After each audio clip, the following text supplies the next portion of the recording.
Assalamualaikum warahmatullahi wabarakatuh. Halo teman-teman semua, apa kabar? Semoga selalu dalam kondisi yang baik ya, walau kita dalam situasi pandemi saat ini. Baiklah, dalam video ini kita akan membahas, mendiskusikan, dan juga memberikan sedikit contoh relevan mengenai materi yang kita angkat, yaitu integrasi nasional dalam Bingkai Bhinneka Tunggal Ika, dengan mengusung tema besar Persatuan dan Kesatuan Bangsa. Materi ini termasuk dalam mata pelajaran Pendidikan Pancasila dan juga Kewarganegaraan kelas 1 SMA ya teman-teman, dengan acuan buku mata pelajaran Pendidikan Pancasila dan Kewarganegaraan yang pastinya berbasis kurikulum 2013. Nah, dengan kompetensi dasar menunjukkan sikap kerjasama dalam mewujudkan komitmen integrasi nasional dalam Bingkai Bhinneka Tunggal Ika.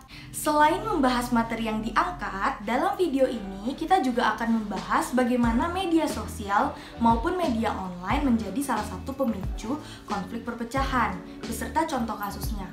Nah, agar kita menjauhi hal-hal negatif tersebut, kemudian akan dibahas juga bagaimana cara bijak menggunakan media sosial. Yuk, mari kita bahas. Pada video ini, ada hal yang melatar belakangi pentingnya pengangkatan tema persatuan dan kesatuan bangsa sebagai bahan pendiskusian untuk mengurangi konflik perselisihan. Kita tinggal di negara Indonesia yang memiliki sangat banyak kebudayaan, bahkan di setiap daerahnya memiliki keunikannya tersendiri. Namun sayangnya, perbedaan-perbedaan ini justru yang memicu munculnya konflik-konflik yang seharusnya dapat teratasi. Sebagai contoh, para pengguna media sosial masih kerap melakukan bias terhadap suatu golongan maupun terhadap seseorang. Oknum-oknum tersebut akan membuat berita yang tidak benar atau yang biasa kita sebut dengan hoax terhadap sesuatu, seseorang, bahkan terhadap suatu golongan tertentu yang bertujuan untuk menjatuhkan, menginjak-injak, dan memfitnah golongan tersebut. Contoh-contoh relevan juga akan ada di video ini. Let's get it! Halo teman-teman, di sini saya mau menyampaikan materi pertama dari tema Persatuan dan Kesatuan, yaitu ada Kebinekaan Bangsa Indonesia. Jadi, kebinekaan itu apa sih? Kebinekaan itu merupakan realitas bangsa yang keberadaannya dapat mendorong terciptanya perdamaian dalam kehidupan berbangsa dan bernegara. Perbedaan etnis, religi, maupun ideologi itu merupakan bagian yang tidak dapat terpisahkan dari sejarah bangsa Indonesia dengan Bhinneka Tunggal Ika dan toleransi. Bhinneka Tunggal Ika itu merupakan alat pemersatu bangsa. Indonesia sendiri itu merupakan negara yang sangat rentan terjadinya perpecahan dan konflik. Hal ini terjadi karena Indonesia itu terdiri dari beragam suku, etnik, budaya, agama, dan tiap wilayahnya itu memiliki keunikan masing-masing. Perpecahan atau konflik itu sendiri dapat merugikan bangsa Indonesia. Sebenarnya, keragaman masyarakat Indonesia saat ini merupakan modal dasar untuk perkembangan bangsa Indonesia serta pembangunan bangsa Indonesia itu sendiri. Kenyataannya, kita saat ini banyak kita temui konflik-konflik yang beredar luas di masyarakat yang menyebabkan pecahnya rasa kesatuan serta persatuan tersebut. Teman-teman harus mampu menghidupkan kembali semboyan Bhinneka Tunggal Ika. Pasal 28D ayat 1 yang berbunyi, setiap orang berhak atas pengakuan, jaminan, perlindungan, dan kepastian hukum serta perlakuan yang sama di hadapan hukum. Dengan adanya undang-undang tersebut, permasalahan serta perselisihan bisa dihindari dan dihentikan di kehidupan bermasyarakat.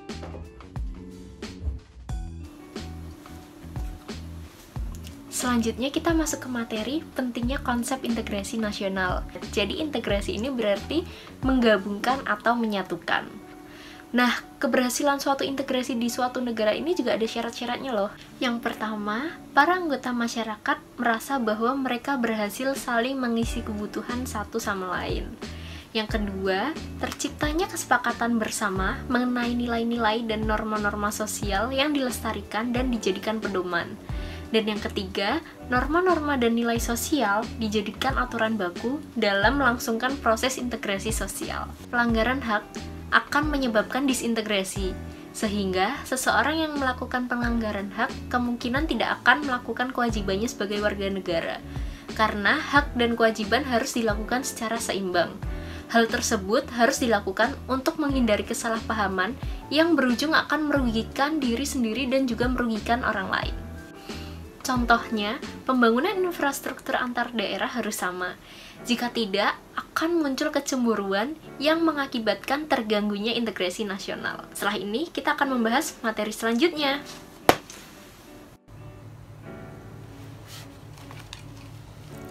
Nah, teman-teman, setelah tadi kita membahas dan sudah mengetahui apa itu integrasi nasional, ternyata di balik itu ada faktor-faktor pembentuknya loh. Faktor-faktor ini terdiri atas dua, yaitu faktor pembentuknya sendiri dan juga faktor penghambat. Berikut adalah faktor-faktor pembentuk integrasi nasional. Pertama, adanya rasa senasib seperjuangan yang diakibatkan oleh sejarah. Kedua, adanya ideologi yang tercermin dari simbol negara, Garuda Pancasila, dan juga Bhinneka Tunggal Ika. Ketiga, adanya tekad dan keinginan untuk bersatu, seperti yang telah dinyatakan pada Sumpah Pemuda. Keempat, ada timbul ancaman dari luar yang memunculkan rasa nasionalisme. Kelima, pastinya penggunaan bahasa Indonesia. Sekarang kita akan membahas 4 faktor penghambat pembentuknya integrasi nasional. Pertama, yakni masih kurangnya penghargaan akan kemajemukan yang bersifat heterogen. Kedua, masih kurangnya rasa toleransi antar golongan. Tiga, adanya ketidakpuasan atas ketimpangan dan tidak meratanya pembangunan. Terakhir, tidak sadarnya masyarakat Indonesia akan ancaman yang bersumber dari pihak luar.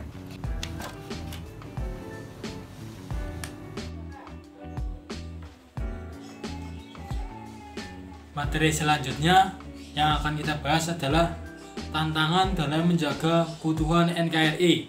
Apakah teman-teman ada yang tahu tantangan apa yang terjadi di lingkungan internal Indonesia? Tantangan tersebut adalah mengawal NKRI supaya tetap utuh dan bersatu.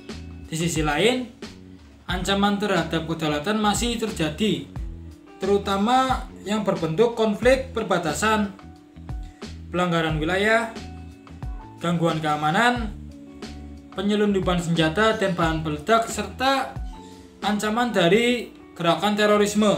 Maka visi terwujudnya pertahanan negara yang tangguh dengan misi menjaga kedaulatan dan keutuhan wilayah NKRI serta keselamatan bangsa harus dapat terwujud, yang ditempuh dengan 3 strata pendekatan. Pertama, strata mutlak dilakukan dalam menjaga kedaulatan negara, keutuhan wilayah negara, dan keselamatan bangsa Indonesia. Yang kedua, strata penting dilakukan dalam menjaga kehidupan demokrasi, politik, dan ekonomi, keharmonisan hubungan antar suku, agama, ras, dan golongan, serta penghormatan hak asasi manusia dan pembangunan yang berwawasan lingkungan hidup. Yang terakhir, strata pendukung dilakukan dalam upaya turut memelihara ketertiban dunia. Untuk mencapai tujuan pertahanan negara tersebut, dari 3 strata itu, salah satunya diperlukan input sumber daya yang bagus dan negara dapat memanfaatkannya secara optimal.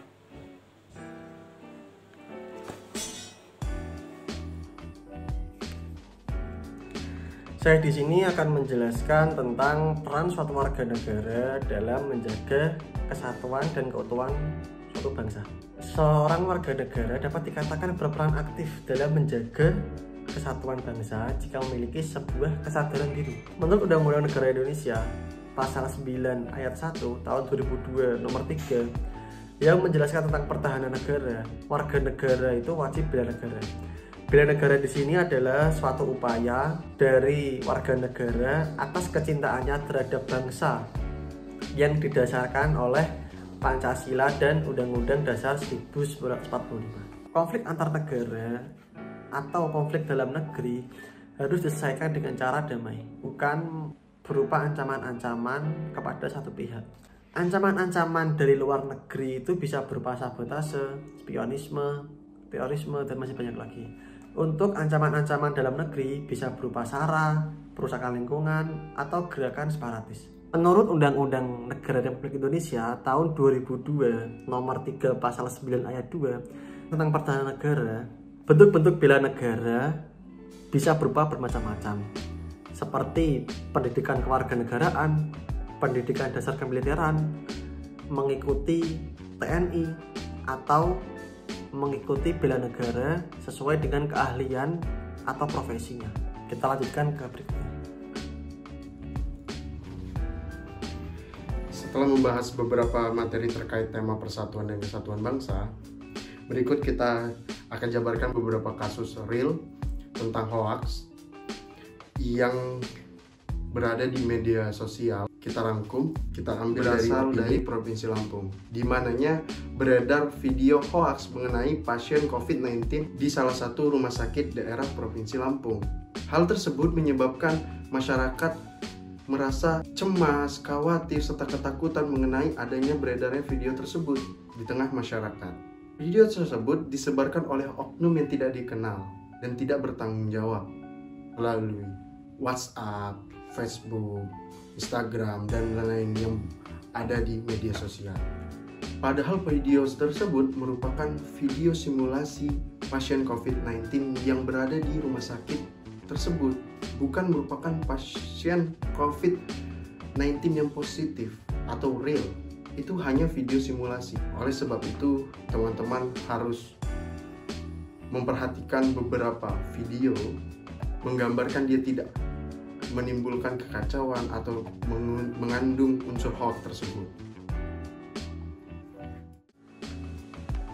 Selanjutnya, ada pemberitaan yang dinyatakan oleh Kominfo dan juga kepolisian bahwa tercatat 1.125 kasus hoax yang masih tersebar di Indonesia. Kementerian Informasi dan juga pemerintah mendeteksi ada 1.125 kasus yang tersebar di internet dan juga di media massa lainnya. Kasus tersebut sudah pasti tidak benar dan juga masih dipertanyakan tentang keabsahan dan juga kebenarannya. Media massa merupakan salah satu jembatan yang sangat memungkinkan dan sangat memudahkan para oknum-oknum tertentu untuk menyebarkan kepanikan kepada masyarakat, apalagi masyarakat awam.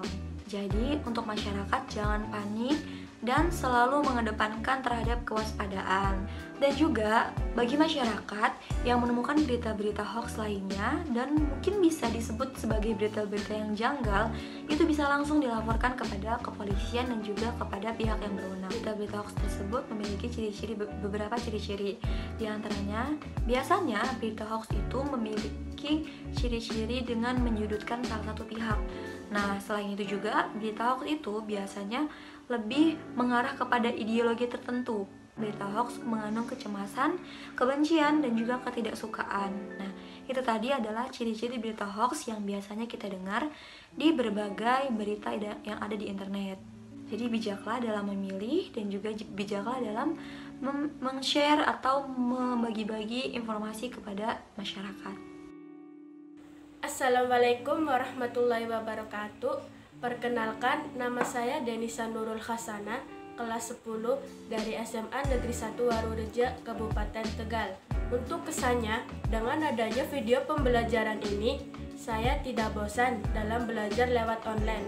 Karena biasanya saya hanya diberikan materi, kemudian mengerjakan tugas yang ada, sehingga rutin tersebut menyebabkan kebosanan bagi saya. Terlebih video tersebut mengandung unsur-unsur milenial, baik dari segi penyampaian maupun efeknya, sehingga membuat penonton betah berlama-lama menontonnya. Dampaknya, setelah menonton video tersebut, saya menjadi lebih mengetahui pentingnya sebuah perilaku sebagai warga negara dalam menjaga persatuan dan kesatuan. Assalamualaikum warahmatullahi wabarakatuh. Perkenalkan, nama saya Muhammad Rafat Zaka Asa, asal sekolah SMA Negeri 1 Ciamis.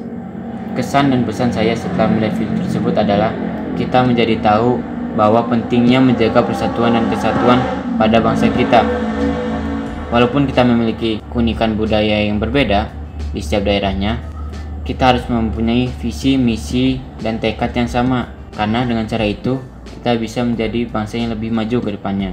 Dan masih banyak juga contoh-contoh relevan yang sangat bagus pada video tersebut. Adapun dampak-dampak yang bisa kita ambil dari video tersebut adalah 1. Menjaga keutuhan NKRI. 2. Menjaga kerukunan tanpa membeda-bedakan budaya yang terdapat di Indonesia. 3. Munculnya rasa senasib, sepenanggungan, dan sikap saling menyayangi satu sama lain. Sekian dari saya. Wassalamualaikum warahmatullahi wabarakatuh. Ternyata persatuan dan kesatuan bagi kita bangsa yang memiliki berbagai macam keunikan, kebudayaan, dan juga latar belakang itu sangat penting ya. Dan dengan kita menyatukan visi, misi, dan juga tekad, pasti kita akan bisa bersatu untuk maju. Karena realitanya, persatuan dan kesatuan bangsa bukan hanya sekedar ilmu yang hanya kita sebatas tahu atau dipelajari saja. Namun hal ini patut untuk dipraktikkan. Mungkin dari hal-hal kecil yang kita lakukan pada aktivitas hari-harinya. Karena pasti akan lebih banyak lagi tantangan yang kita hadapi ke depannya dalam menjaga keutuhan NKRI. Maka dari itu, misi kita sebagai anak muda adalah untuk mengurangi bahkan menghilangkan konflik perpecahan yang akan terjadi ke depannya. Sebagai generasi yang paham akan teknologi, harusnya kita bisa bijak dalam menggunakannya dan juga gunakanlah sebagaimana mestinya. Jangan sampai media sosial menjadi tempat pemicu terjadinya konflik perpecahan. Pendapat ataupun perspektif boleh saja berbeda, namun baiknya hal tersebut menjadi bahan diskusi dibandingkan menjadi alat untuk memicu terjadinya hal-hal yang tidak mengenakan. Maka dari itu, kita harus lebih menjauhi diskriminasi dan tingkatkan rasa toleransi. Saya Suci Aninda Ramadhania, perwakilan dari Unit 240 KKN Universitas Islam Indonesia Angkatan 61 dengan anggota Ahmad Rafika Putra, Berliana Fajar Nur Endasari, Dimas Aldio Ilham Agusta, Novita Sari, Revi Muktiko Ayu, dan juga Singgi Maulana Ismail. Ingin mengucapkan terima kasih untuk teman-teman yang sudah menonton dan semoga dapat mengambil ilmu baik dari video ini dan juga dapat dipraktikkan. Wassalamualaikum warahmatullahi wabarakatuh.